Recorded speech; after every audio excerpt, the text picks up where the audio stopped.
suis ravie de vous retrouver sur ma chaîne Chris Sinclair News pour d'autres informations et aujourd'hui nous allons faire un spécial décryptage du discours du Premier ministre Monsieur François Bayrou. Alors le moment de vérité est venu. François Bayrou donc a prononcé ce mardi 14 janvier son discours de politique générale devant les députés de l'Assemblée nationale. Pendant presque 2 heures, le Premier ministre a détaillé l'orientation qu'il souhaite donner à son mandat, alors que les discussions vont bon train autour notamment de l'élaboration du budget. Le chef du gouvernement, qui a finalement écarté une suspension des réformes de retraite, veut à tout prix éviter une nouvelle censure qui a fait tomber son prédécesseur Michel Barnier.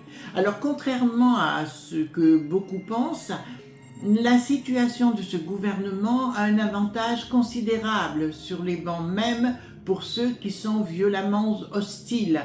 Pas un ne trouve cette position enviable, a-t-il évoqué en préambule de son propos. Au risque de vous surprendre, je crois que cette situation est un atout. Quand tout paraît aller mal, on est contraint au courage, a cependant estimé le Premier ministre. Le chef du gouvernement a précisé l'enjeu majeur de son mandat, déjà évoqué lors de la passation des pouvoirs avec Michel Barnier, la dette. Nos compatriotes, surtout les plus fragiles, savent ce qu'est le surendettement. Quelles difficultés il suscite, a-t-il rappelé, dénonçant les présidents successifs de François Mitterrand à la cascade de crise traversée par Emmanuel Macron. Alors tous les partis du gouvernement ont une responsabilité sans exception dans la situation des dernières décennies, a-t-il affirmé, parlant au passage des partis d'opposition qui, demandant toujours des dépenses supplémentaires, ce qui nous a amenés au bord du précipice. Un grand pays est un pays capable de regarder en face ses chances et ses difficultés, y compris cette épée de Damoclès de la dette, là encore abondée par le chef du gouvernement. Alors François Bayrou a évidemment évoqué son cheval de bataille, le budget. Il faut nous ressaisir pour adopter sans tarder les budgets de l'État et la sécurité sociale, a-t-il appelé de ses vœux. Il est inutile de crier, on ne vous entend pas, a-t-il lancé au banc de l'Assemblée, en particulier aux députés de gauche qui se faisaient un peu plus entendre à cet instant. Alors bien entendu, la question du financement du système de retraite n'a pu être éludée par le Premier ministre. La charge que nous laissons à nos enfants sera trop lourde pour être supportée, a-t-il expliqué, sous les applaudissements d'une partie de l'hémicycle. Selon lui, la réforme des retraites est vitale pour notre pays et notre modèle social. Alors, sans évoquer la suspension ou l'abrogation de cette réforme, il a fait le choix de remettre ce sujet en chantier avec les partenaires sociaux pour un temps bref et des méthodes transparentes. Cette conférence sociale reposera sur un rapport d'ici à quelques semaines de la Cour des comptes qui dressera un état du financement des systèmes de retraite. Le chef du gouvernement vise l'échéance de l'automne avec en ligne de mire la prochaine loi de financement de la sécurité sociale. Nous pouvons rechercher une voie de réforme nouvelle, sans aucun totem ni tabou, y compris sur l'âge de départ à la retraite. Toutes les pistes méritent d'être explorées, toutes les questions doivent être posées, a-t-il reconnu tout en annonçant que l'équilibre financier sera sa priorité. Alors si au cours de ce conclave qui se réunira dès vendredi, cette délégation trouve un accord d'équilibre, nous l'adopterons. Le Parlement en sera saisi lors du prochain projet de loi du financement ou avant, si nécessaire, par une loi, a-t-il précisé. Mais si les partenaires ne s'accordent pas, c'est la réforme actuelle qui continuera à s'appliquer, a-t-il prévenu. Nous connaissons déjà les tenants et les aboutissants, donc cette réforme sera adoptée, à mon sens. François Bayrou a annoncé viser un déficit public de 5,4% du PIB une fois les budgets de la sécurité sociale et de l'État adoptés par le Parlement. Alors dans ce cadre, le Premier ministre a promis la création d'un fonds spécial entièrement dédié à la réforme de l'État.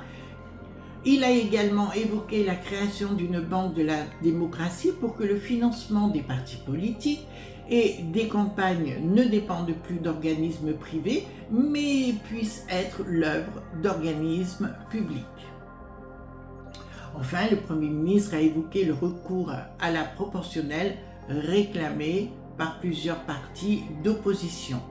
La question des obligations de quitter le territoire français au QTF a également été évoquée. Il a regretté que 93% d'entre elles ne soient pas exécutées.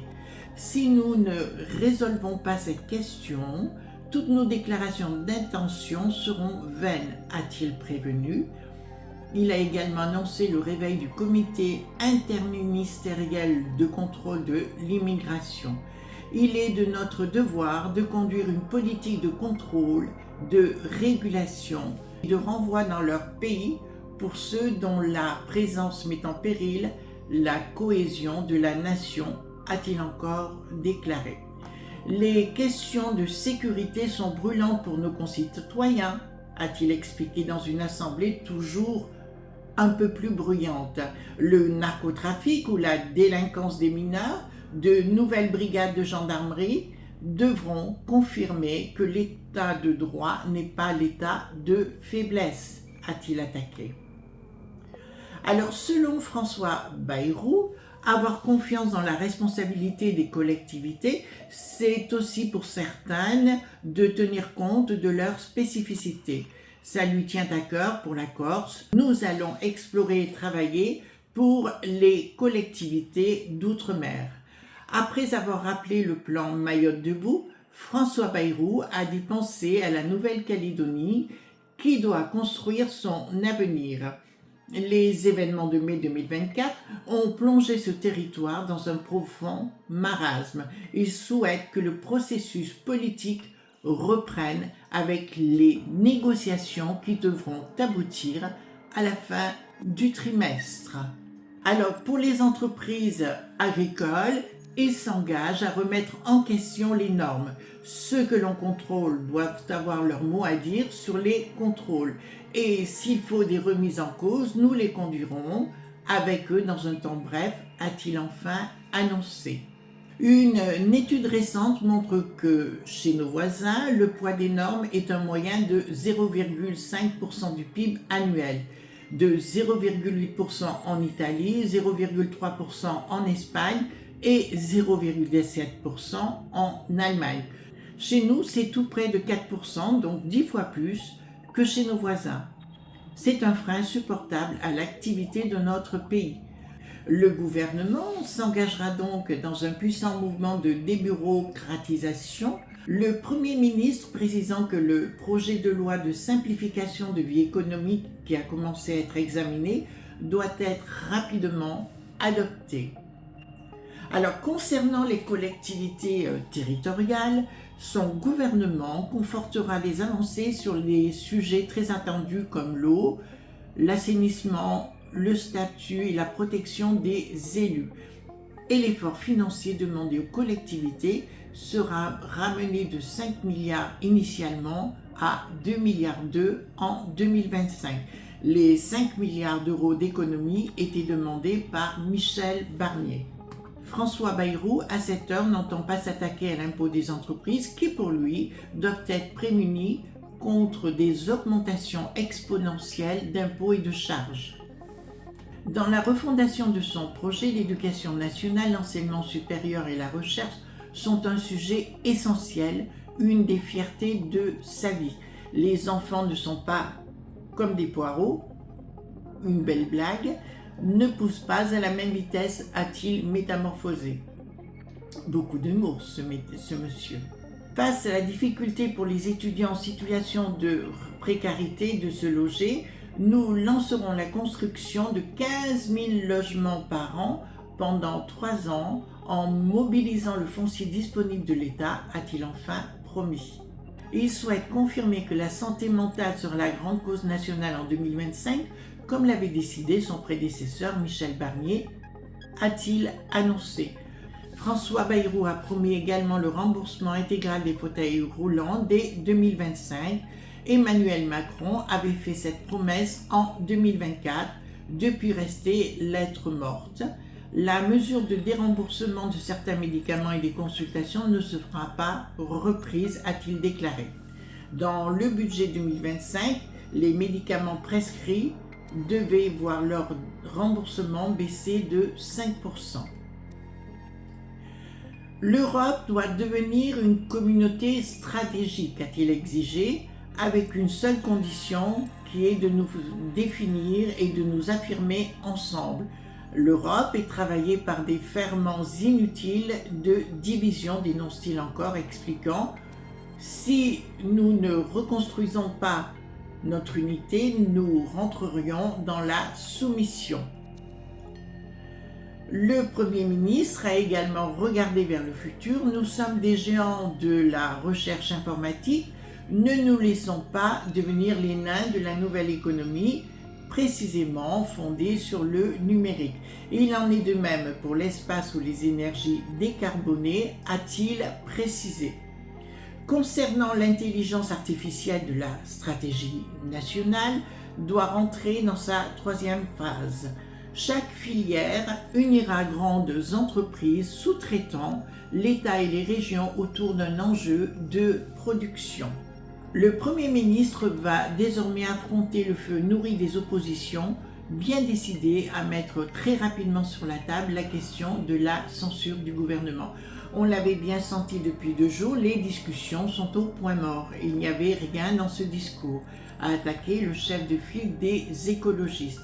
Marine Tondelier, quand le patron du Rassemblement national, Jordan Bardella, a parlé d'un discours lénifiant, et un François Bayrou qui est l'homme de la continuité molle, du bavardage, de la concertation sans fin.